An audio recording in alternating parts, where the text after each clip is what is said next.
Everyone in that room believed this was going to be a perfect wedding. 400 guests. Candlelight. Think about the last time you sat in a room full of people who were absolutely certain that everything was fine. Maybe it was a holiday dinner. Maybe it was a family reunion. Maybe it was a moment so beautiful, so carefully arranged, that no one in that room could have imagined that inside those four walls, a truth was quietly waiting to destroy everything. That is where this story begins. Not with a crime scene, not with sirens or yellow tape. This story begins with flowers, white roses, hundreds of them, arranged in tall, elegant vases that touched the ceiling of a grand reception hall in the heart of Georgia. It begins with candlelight and champagne, and a string quartet playing something soft and beautiful that makes you feel, in spite of everything you know about the world, that some things still go exactly the way they are supposed to go. It begins with a bride in a gown that costs more than most people's cars, walking down an aisle lined with the people she loved most in the world, smiling the kind of smile that you only see once or twice in a lifetime. The kind of smile that makes strangers in a room feel something in their chest that they cannot quite name. And it ends, or rather, it explodes. 43 seconds after a young woman in a white catering uniform walks quietly to the front of that room and places a sealed envelope into the hands of the groom. 43 seconds. That is all it took. 43 seconds for 6 years of buried truth to surface. 43 seconds for the most carefully planned day of two people's lives to become something none of the 400 people in that hall would ever forget. I need you to stay with me through every moment of this story. I need you to resist the urge to decide who the villain is before you have heard everything. Because this is not a simple story. It is not a story with a clean villain and a clean victim. And it is a story about human beings. Flawed, frightened, complicated human beings, making choices under pressure.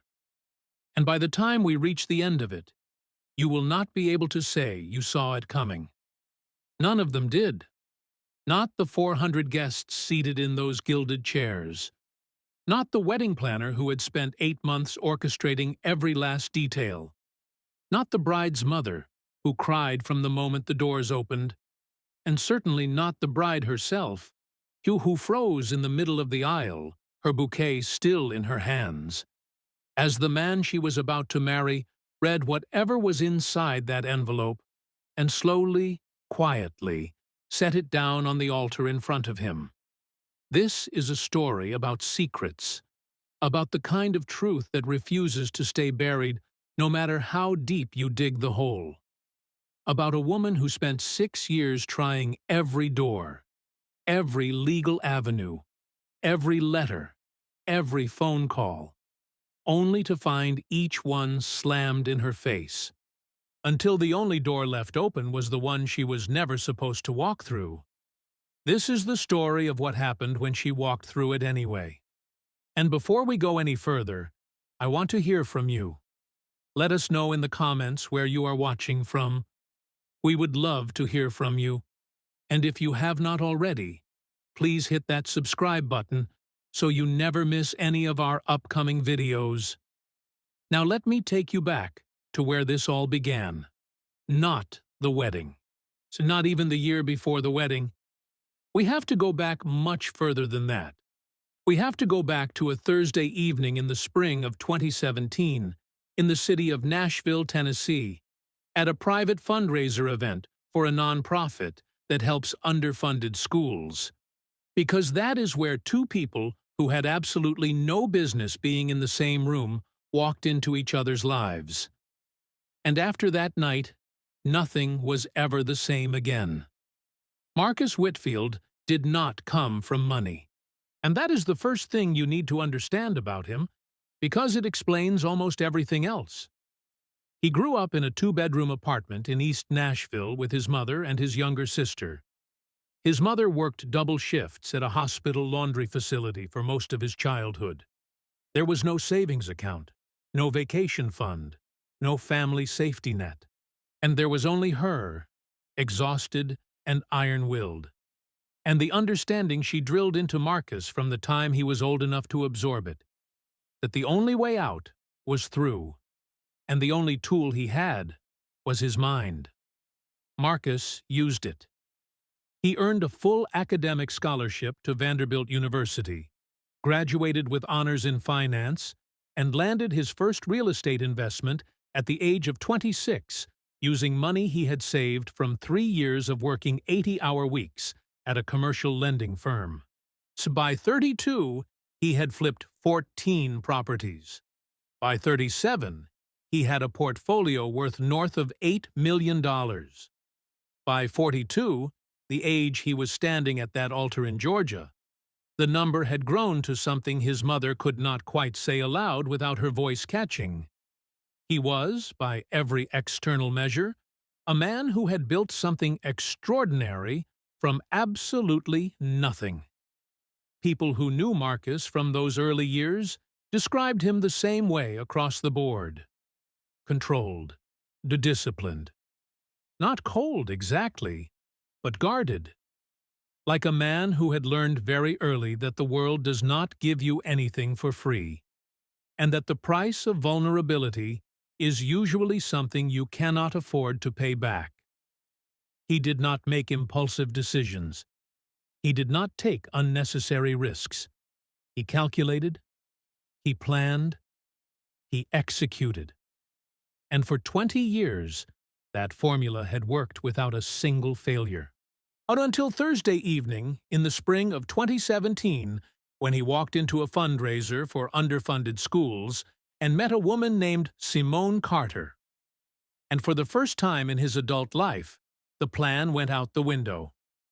Simone Carter was 31 years old in the spring of 2017. She was an elementary school reading specialist from Memphis who had driven 3 hours to Nashville that evening to attend the fundraiser on behalf of a grant application she was helping her school submit. She was not there to network. She was not there to meet anyone. She was there because she believed, genuinely and without performance, that every child deserved to learn how to read.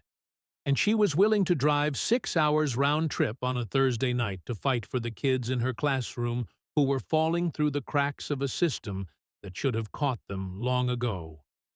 People who knew Simone from Memphis described her the same way every time. Warm, real, and the kind of woman who remembered the names of every single child in her class without checking her roster. She was funny without trying to be. She was the person in the room who asked the questions everyone else was too polite to raise. She grew up in a working-class family in North Memphis, the eldest of 4 children, and she had put herself through college on a combination of scholarships, Pell Grants, and 2 part-time jobs that she worked simultaneously for 3 years without complaining about it to anyone. She had been engaged once before, in her late 20s, to a man who turned out to want a version of Simone that was quieter and less demanding than the actual woman. When she called it off, her mother asked her if she was sure. Simone told her she had never been more sure of anything in her life. She was not looking for Marcus Whitfield when she met him. See, she was at the bar getting a glass of sparkling water when he introduced himself. And the way she would later describe that first conversation to a close friend was this: I was not impressed. And then I was. And then I could not stop. They talked for 4 hours that night. About the school system. About Memphis. About what it felt like to grow up without a net. About what you owe the people who come after you. It was the most honest conversation either of them had ever had with a stranger. And by the time the fundraiser ended and the lights came up in that hall, something between them had already taken root. Something that neither of them had planned for, and neither of them fully knew what to do with. After the fundraiser in Nashville, Marcus and Simone began a relationship. It was not casual, at least not in the beginning. They saw each other most weekends for the first 3 months. He drove to Memphis. She drove to Nashville. And they talked every day. Long phone calls that ran past midnight about everything and nothing. People who were close to Simone during that period said she was different, lighter, like something she had been bracing against had finally let go. Marcus, by all accounts, was present in a way he had not been in previous relationships. He was attentive. He remembered things. He showed up. One of Simone's closest friends told me that in 17 years of friendship, she had never once seen Simone look at someone the way she looked at Marcus Whitfield in those first months. That is the kind of detail that matters in a story like this, because it tells you exactly how much there was to lose, and it tells you exactly how devastating the loss would be. The relationship ended in the late fall of 2017. Exactly how and why it ended depends on who you ask. What is not in dispute is this. It ended abruptly, with a conversation that lasted less than 30 minutes. And Simone did not see it coming. She has been consistent about that in every account she has given. She did not see it coming. 1 week, they were fine. The next week, he was gone. No fight. No gradual cooling.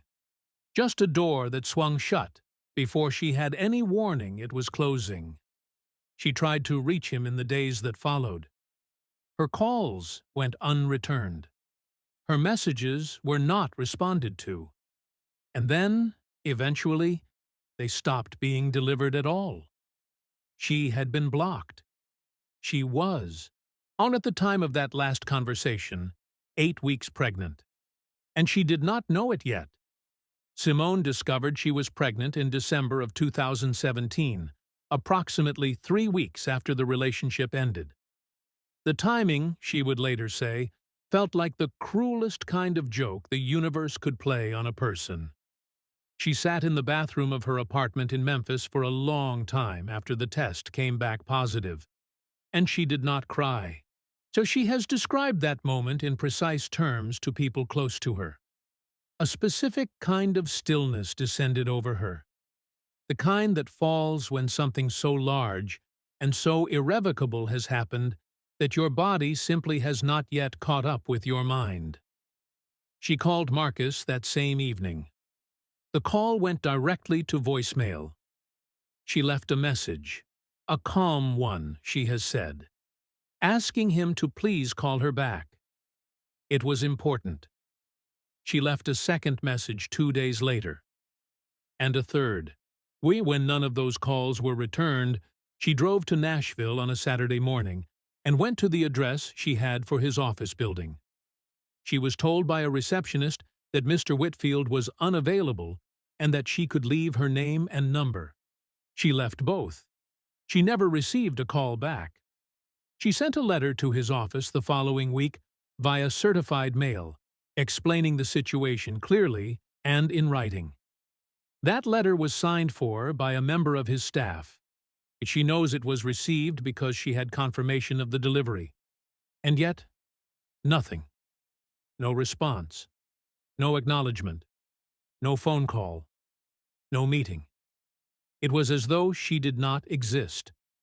Simone Carter made a decision in January of 2018 that, she has said, was the hardest and the simplest decision of her life. She was going to have this child. She was going to raise this child. And she was going to do it, if she had to, completely alone. In the spring of 2018, Simone gave birth to a son she named Elijah. He came into the world in a Memphis hospital at 7 in the morning on a Tuesday in April, and Simone's mother was the only person in the room. Simone held him and did not cry. She looked at his face, and I have heard this story told by 2 separate people who were there in the hours after he was born. She looked at his face, and she said quietly, I will always be enough for you. And she meant every word of it. And she was. For 6 years, to Simone was everything to that little boy. She continued teaching.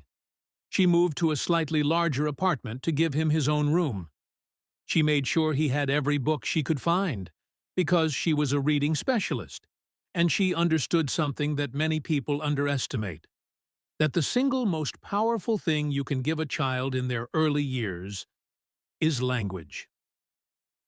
Elijah learned to read before kindergarten, and he was quiet and curious and extraordinarily perceptive.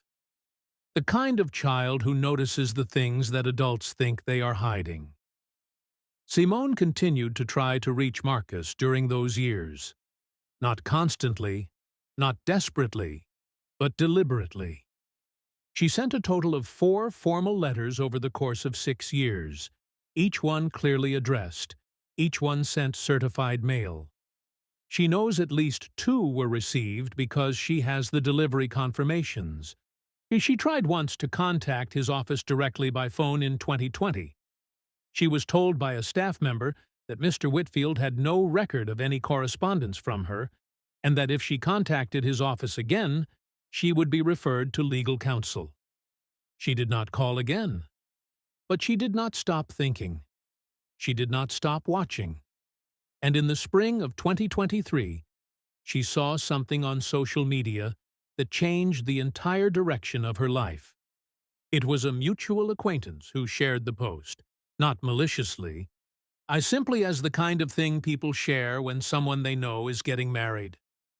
A photograph of Marcus Whitfield and a woman named Diane Ashworth announcing their upcoming wedding. The photograph was beautiful. They were beautiful. And at the bottom of the post was a date, a Saturday in October of 2023, at a venue in Savannah, Georgia. Simone has described what she felt in that moment with great precision. She said it was not anger. She wants people to understand that. It was not jealousy, and it was something colder and more specific than either of those things.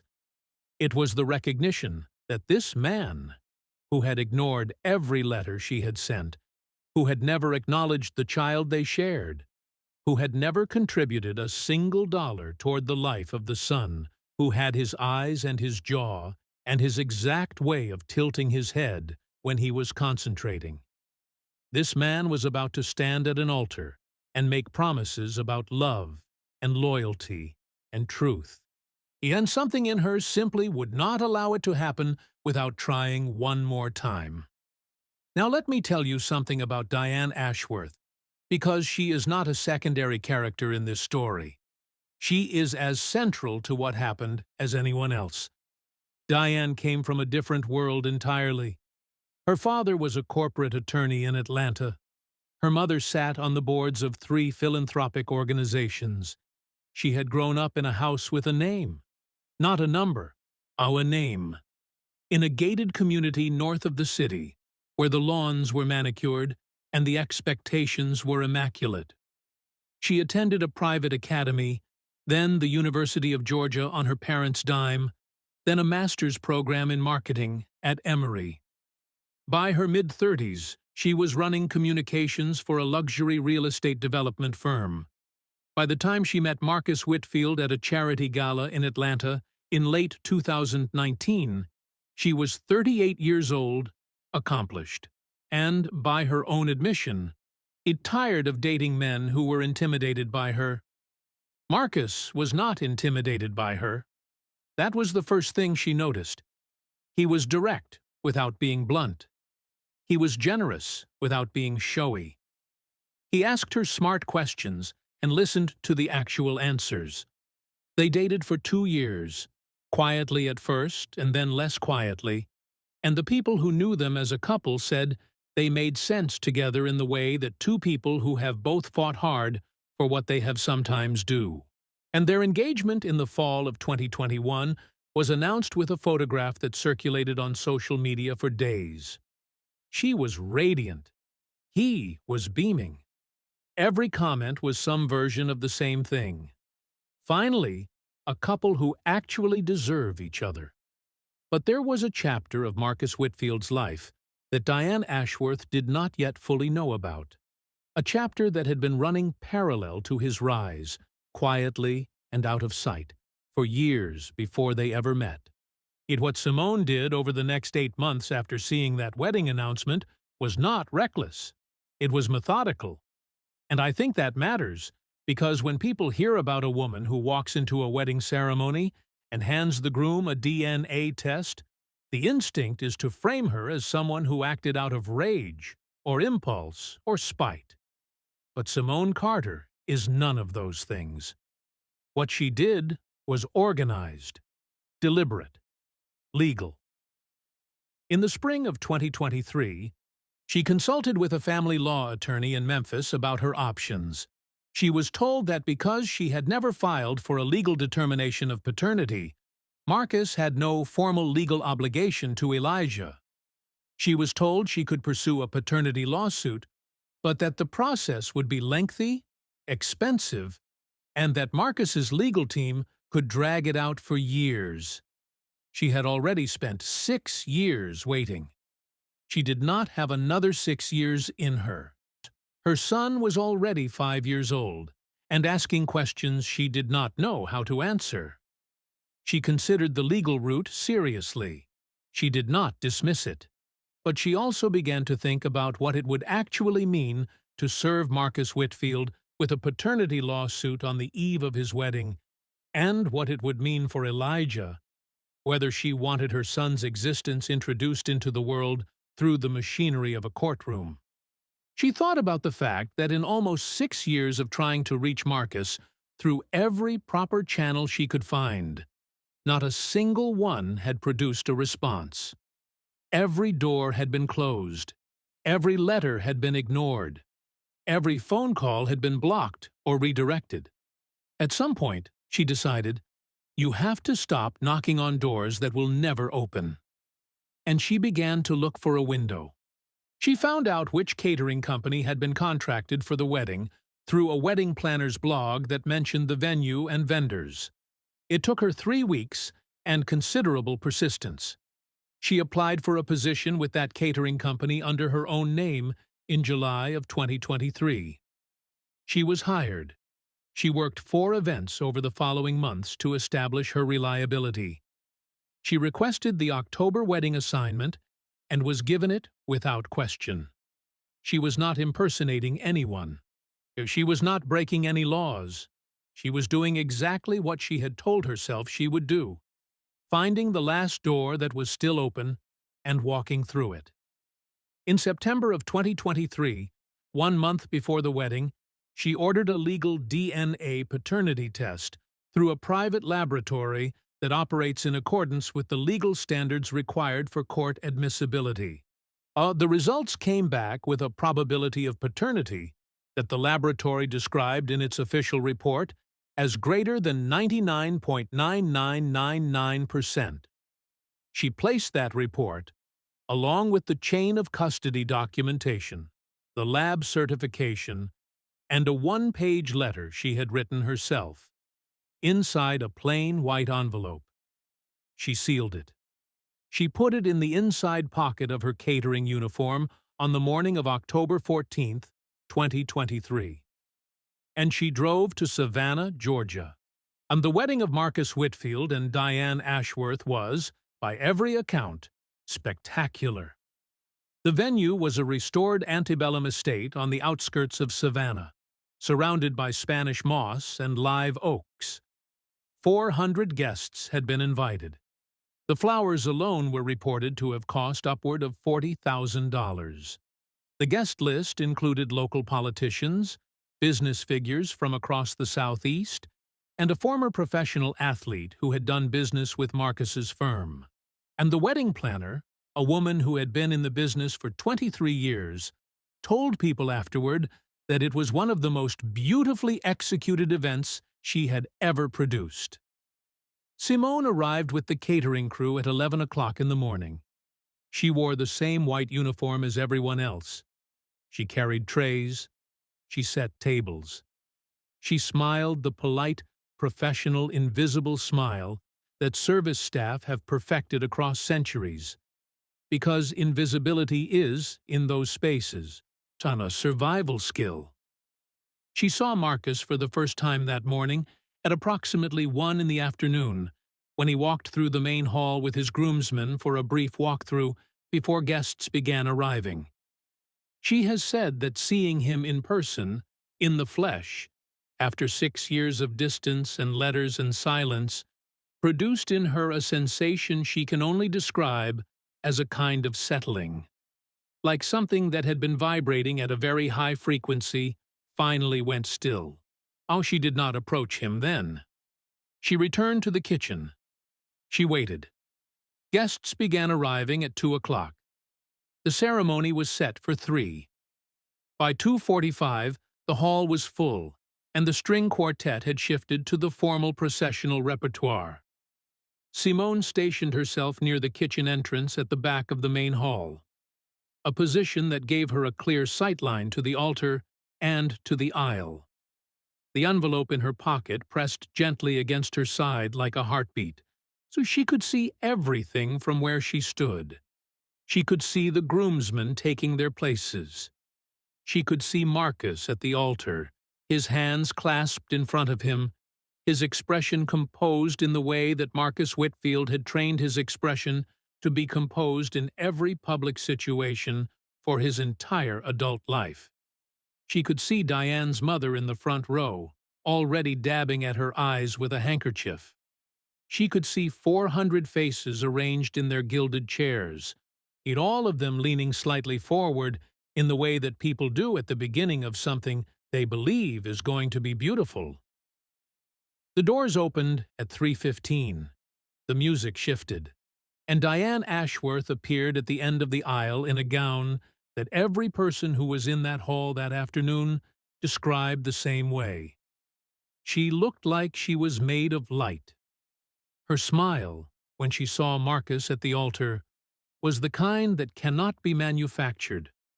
It comes from something real, is something that sits deep inside a person and only shows itself in moments of complete, unguarded joy. Marcus looked at her, and his composure broke in the best possible way. His eyes filled. He did not look away from her for a single moment.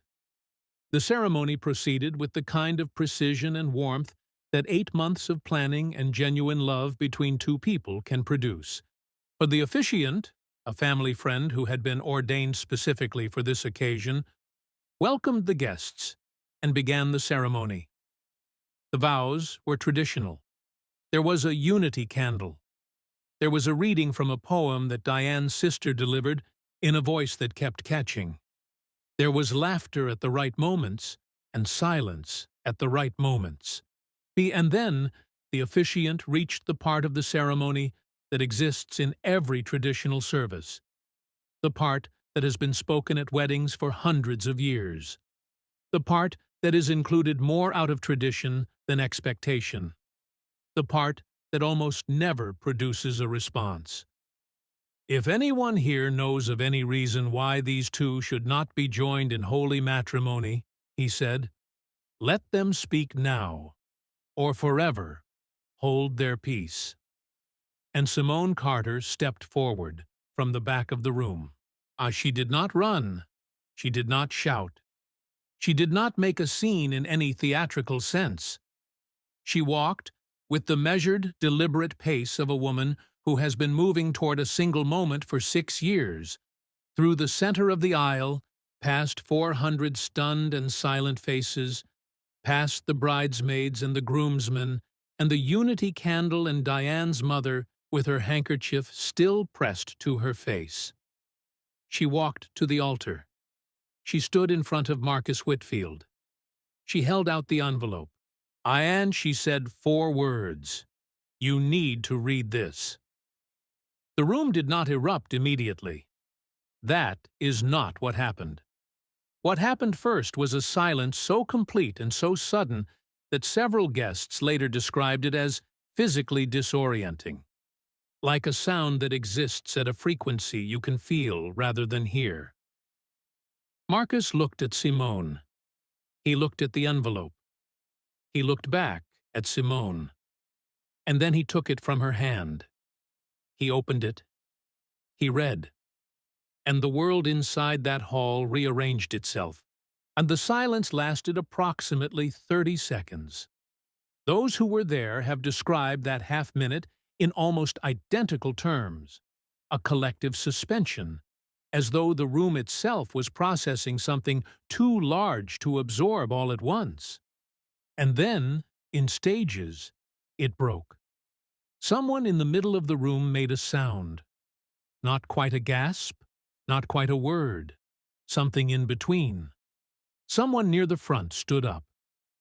And the wedding planner moved toward the altar with the practiced urgency of a woman who has spent 23 years solving problems in real time, but has never encountered a problem quite like this one. Diane had not moved. That is the detail that every single witness accounts for. Through the 30 seconds of reading, and the breaking of the silence, and the beginning of the rising noise, Diane did not move. She stood where she had been standing the moment Simone stepped forward, on her bouquet still in both hands, her face doing something that no one in that room had a clear word for. It was not grief. It was not rage. It was not quite the face of someone experiencing pure shock, because shock implies that what has happened was completely unexpected. And the question that would consume the weeks that followed was whether what was happening to Diane Ashworth in that moment was entirely unexpected to her at all. Marcus asked Diane to be taken to the bridal suite, and he said it quietly, calmly, in front of everyone. Then he asked the wedding planner to clear the altar area and give him a few minutes. And Marcus stood alone at the altar of his own wedding with a sealed DNA test in his hands, while 400 people sat in their chairs and did not know what to do with themselves. He sat down on the steps of the altar, and he read the document again, all of it, slowly, from the beginning. Marcus and Simone spoke privately for 40 minutes that afternoon, in a small room off the main hall, while 400 wedding guests waited outside in an increasingly restless uncertainty. There is no recording of that conversation. There never will be. But Simone has described it to people she trusts. Marcus's first words to her, after the door closed, were not what she expected. He did not say, "Why are you doing this?" He did not say, "How dare you?" His first words, according to Simone, were, "Is he healthy?" She told him yes. His second question was, "What is his name?" She told him, Elijah. And then Marcus Whitfield, a man who had controlled his composure in every high-stakes situation his adult life had produced, put his face in his hands. He told her he had not received the letters. He told her he had not known she was trying to reach him. Simone told him about the certified mail. She told him about the delivery confirmations she had kept. She told him about the phone calls and the visit to his office, and the staff member who had told her that if she called again, she would be referred to legal counsel. Marcus listened to all of it without interrupting. When she finished, the room was very quiet. And then he said something that Simone has carried with her since that afternoon. He said, "Someone knew, and they kept it from me." And the way he said it, not as an excuse, but as a statement of fact that he was only just beginning to process, told Simone that whatever came next, she had finally, after 6 years, been heard. The name Gerald Patterson will not mean anything to most people outside of Marcus Whitfield's professional circle.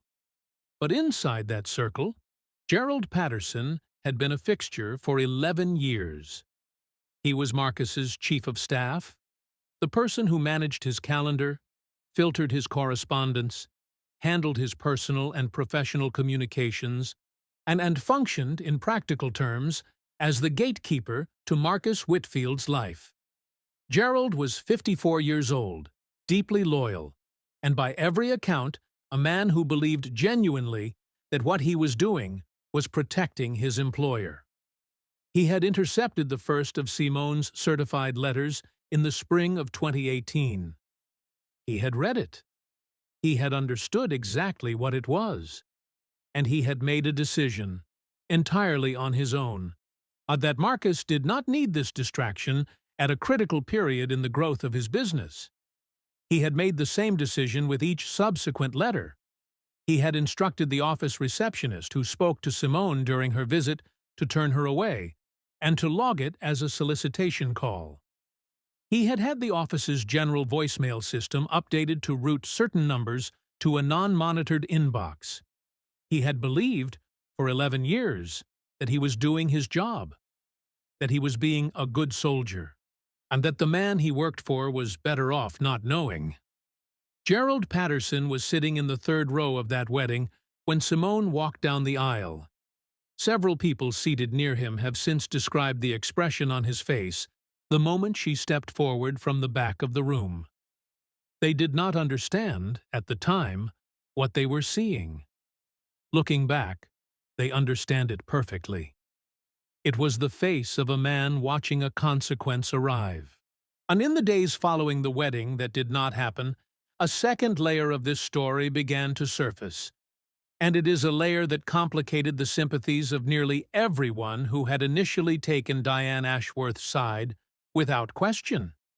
Because it emerged, through conversations, through the accounting of people close to both Marcus and Diane, and eventually through Diane's own acknowledgement, that she had known about Simone Carter for approximately 2 years before the wedding. And she had not known about Elijah. She did not know, at the time she first learned of Simone's existence, that there was a child. What she had known, since a conversation with a member of Marcus's social circle in the fall of 2021, was that Marcus had been involved with a woman from Memphis around the time he met Diane, and that the breakup had been abrupt and, from the woman's perspective, unresolved. Diane had filed that information away. She had told herself it was ancient history, and she had told herself it was not her business.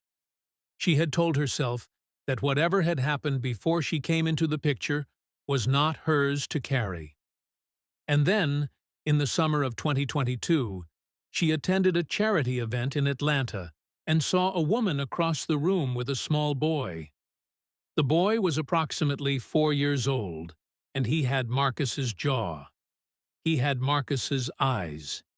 He had the exact tilt of the head that Marcus made when he was thinking about something carefully. And Diane has said, in the months following the wedding, in conversations with people she trusted, that she knew. In the space of a single glance across a crowded room, she knew. She did not approach the woman. She did not say anything to anyone. She went home that evening, and she made a choice that she has not stopped paying for since. She chose not to know officially.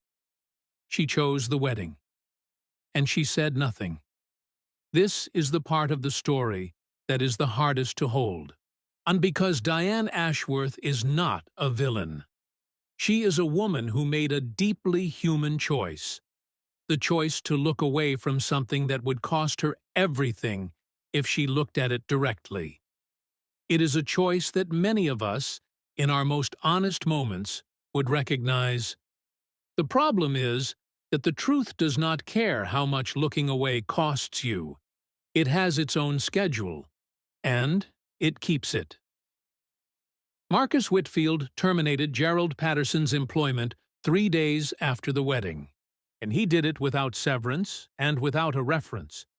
A civil lawsuit followed 3 months later, which was eventually settled out of court under terms that have not been publicly disclosed. Gerald has not spoken publicly about any aspect of this story, and his attorney has declined all requests for comment on his behalf. Marcus and Diane did not reconcile.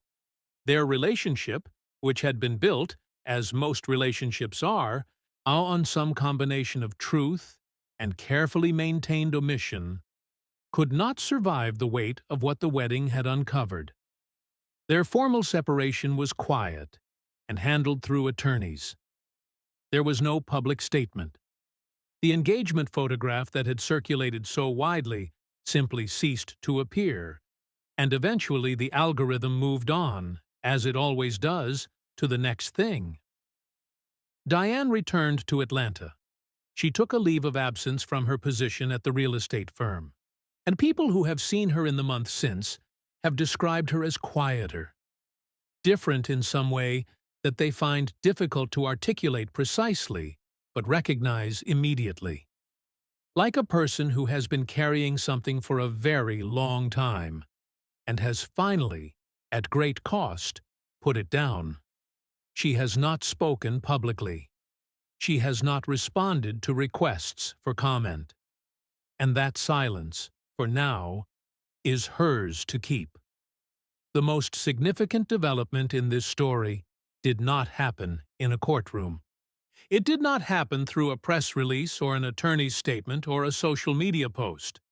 It happened on a Saturday morning in November of 2023, in a park in Memphis, Tennessee, when a 42-year-old man named Marcus Whitfield crouched down to eye level with a 5-year-old boy named Elijah Carter and said hello for the first time. Elijah, according to people who were present that morning, I looked at Marcus for a long moment with the particular seriousness that very young children sometimes have. The kind that makes adults feel they are being evaluated far more accurately than they would like to be. And then he asked Marcus if he knew how to skip rocks. Marcus said he did not. Elijah told him he would teach him. And that was how it began. Marcus has been present every weekend since that morning, and he has not tried to overwrite 6 years of absence with grand gestures or expensive gifts. He has shown up. He has been reliable. He has learned that Elijah's favorite book is about a boy who discovers a dragon living in his school library. He has learned that Elijah is allergic to strawberries. He has learned what it sounds like when his son laughs at something that genuinely surprises him, which is a sound that Marcus Whitfield has described to someone close to him as the thing he would most like to protect in the world. There are no clean endings in a story like this one, only forward. There is one final piece of this story that I have saved for the end, because it is the piece that changes the entire shape of it.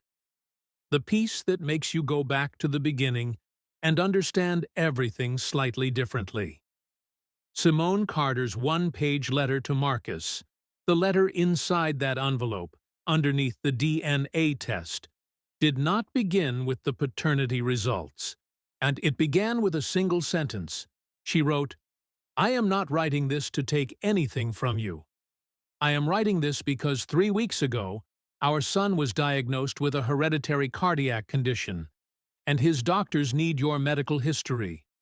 That was her opening sentence. Not an accusation, not a demand. A medical emergency. A mother at the end of every available option, doing the only thing she had left to do for her child.